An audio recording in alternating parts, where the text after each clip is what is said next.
আসসালামু আলাইকুম। অনেকেই প্রশ্ন করেন, আমাকে বিড়ালে আঁচড় দিয়েছে অথবা কুকুরে কামড় দিয়েছে, এখন আমি কি করব?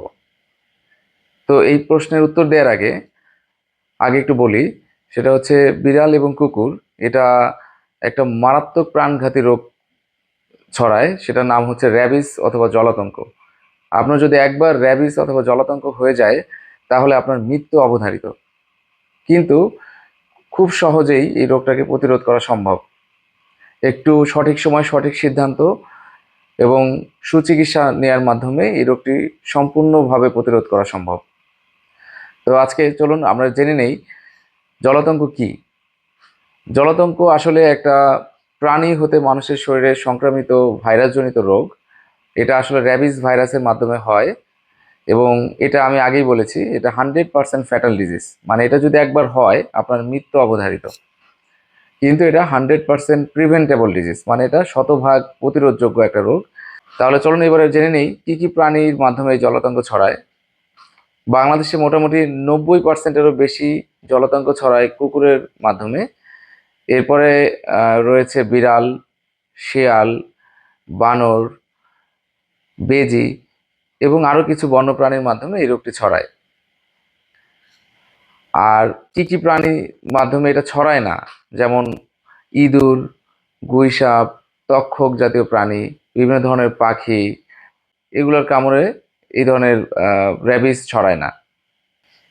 এখন আসুন জেনে নেই কখন আমাদের ভ্যাকসিন নিতে হবে।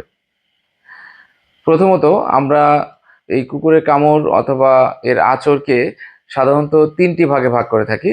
এর প্রথম ভাগে রয়েছে যদি কুকুর বা বিড়াল আপনার অক্ষত চামড়ার উপরে যদি শুধুমাত্র আহ, লেহন করে অথবা তার তার লালার সংস্পর্শে আসে, তাহলে সেক্ষেত্রে আপনার ভ্যাকসিন নেওয়ার কোনো প্রয়োজন নেই।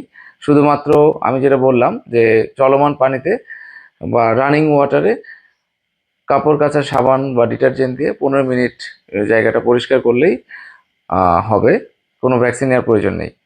আর দ্বিতীয় শ্রেণীতে রয়েছে যেখানে আপনার চামড়ার উপরে কুকুর বা বিড়াল আঁচড় দিতে পারে অথবা কামড় দিতে পারে কিন্তু রক্ত বের হয়নি, এমন ক্ষতকে আমরা বলি সাধারণত ক্যাটাগরি 2 বাইট। তো এই ধরনের বাইটের ক্ষেত্রে আমাদের ওই প্রাথমিক চিকিৎসা, মানে ক্ষতস্থান ভালো মতো পরিষ্কার করতে হবে, ধুতে হবে এবং এর সাথে আমাদের ভ্যাকসিন নিতে হবে।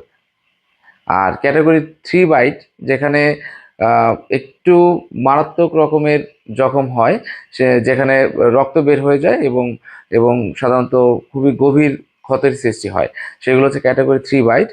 তো এই ক্ষেত্রে আমাদের ওই ক্ষতস্থান খুব ভালো মতো 15 মিনিট চলমান পানিতে সাবান এবং ডিটারজেন্ট দিয়ে ভালো মতো পরিষ্কার করতে হবে এবং সাথে আমাদের ভ্যাকসিনও নিতে হবে এবং ইমিউনোগ্লোবিন প্রয়োগ করতে হবে। তো এখন ভ্যাকসিন আসলে কোথায় পাবেন? বাংলাদেশ সরকার বর্তমানে এই র্যাবিসের ভ্যাকসিন সম্পূর্ণ বিনামূল্যে প্রদান করে এবং এগুলো সাধারণত উপজেলা স্বাস্থ্য কমপ্লেক্সে এবং প্রত্যেকটি জেলার সদর হাসপাতালে, তারপর বিআইটিআইডি হাসপাতাল চট্টগ্রাম এবং সংক্রমক ব্যাধি হাসপাতাল ঢাকায় সম্পূর্ণ বিনামূল্যে দিয়ে থাকে এবং সেখানে স্বাস্থ্যকর্মীরা খুব বিশেষভাবে প্রশিক্ষণপ্রাপ্ত, এই কিভাবে এই র্যাবিস ভ্যাকসিন দিতে হয় এবং কিভাবে ইমিউনোগ্লোবিন প্রয়োগ করতে হয় সেটা সম্পর্কে তারা বিশেষভাবে প্রশিক্ষণপ্রাপ্ত। তাই আপনারা সাধারণত ভ্যাকসিন অনেকেই হয়তো ওষুধের দোকান থেকে কিনে সেখানে প্রয়োগ করেন, কিন্তু এটা না করে বরং আপনারা নিকটস্থ সরকারি হাসপাতালে যোগাযোগ করে সেখান থেকে খুব সহজেই এবং খুবই আহ, সুন্দরভাবে এই ভ্যাকসিনটি প্রয়োগ করতে পারেন। এবার আসুন আমরা জেনে নেই কারা কারা এই ভ্যাকসিন নিতে পারবেন। আমি প্রথমেই বলেছি র্যাবিস একটি শতভাগ প্রাণঘাতী রোগ। আর র্যাবিস ভ্যাকসিন একটি অত্যন্ত নিরাপদ একটি ভ্যাকসিন, কারণ এখানে ভাইরাসটি মৃত অবস্থায় থাকে, যার জন্য কোনো ধরনের সংক্রমণ হওয়ার কোনো সুযোগ নেই এখানে। আর এই ভ্যাকসিনটি একদম ছোট শিশু থেকে শুরু করে গর্ভাবস্থা এবং যে সমস্ত মা বাচ্চাকে দুধ পান করায় তারাও খুব নিরাপদভাবে এই ভ্যাকসিনটি নিতে পারবে।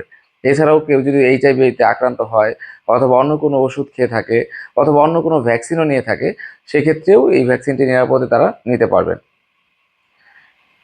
এবার যদি আপনি আগে থেকে ভ্যাকসিন নিয়ে থাকেন এবং পরবর্তীতে আপনাকে আবার কুকুরের অথবা বিড়ালে কামড় দিল, তাহলে কি করবেন?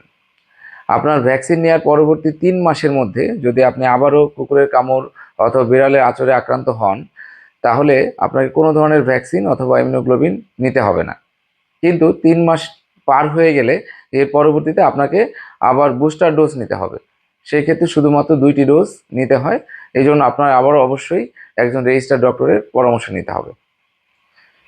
আরেকটি গুরুত্বপূর্ণ তথ্য দিয়ে রাখি, সেটি হচ্ছে কুকুর বা বিড়ালের মুখ দিয়ে খাবার খেলে তার মাধ্যমে জলাতঙ্ক ছড়ায় না। তাহলে আমরা আরেকবার একটু জেনে নেই, কুকুর বা বিড়ালে আঁচড় বা কামড় দিলে আমরা কি করব। সেই ক্ষতস্থানটি চলমান পানিতে 15 মিনিট ধরে সাবান পানিতে ভালো মতো ধৌত করতে হবে। পরবর্তীতে সেখানে অ্যান্টিসেপটিক সলিউশন, সাধারণত পবিসেপ অথবা পভিডিন আয়োডিন সলিউশন দিয়ে জায়গাটি পরিষ্কার করতে হবে। ক্ষতস্থান কোনোভাবে সেলাই করা অথবা ব্যান্ডেজ করা যাবে না, ওইটিকে উন্মুক্ত রাখতে হবে এবং যত দ্রুত সম্ভব র্যাবিসের ভ্যাকসিন গ্রহণ করতে হবে এবং প্রয়োজন মতো র্যাবিসের ইমিউনোগ্লোবিন নিতে হবে এবং রেজিস্টার্ড ডক্টরের পরামর্শ অনুযায়ী অ্যান্টিবায়োটিক এবং সাথে টিটেনাসের ভ্যাকসিনও নেওয়া লাগতে পারে। তাই আপনারা যখনই কোনো বিড়াল বা কুকুরের কামড় অথবা আঁচড়ে আক্রান্ত হবেন, আপনারা দেরি না করে যত দ্রুত সম্ভব নিকটস্থ হাসপাতালে যোগাযোগ করবেন অথবা রেজিস্টার্ড ডক্টরের পরামর্শ অনুযায়ী চিকিৎসা নেবেন। ধন্যবাদ সবাইকে।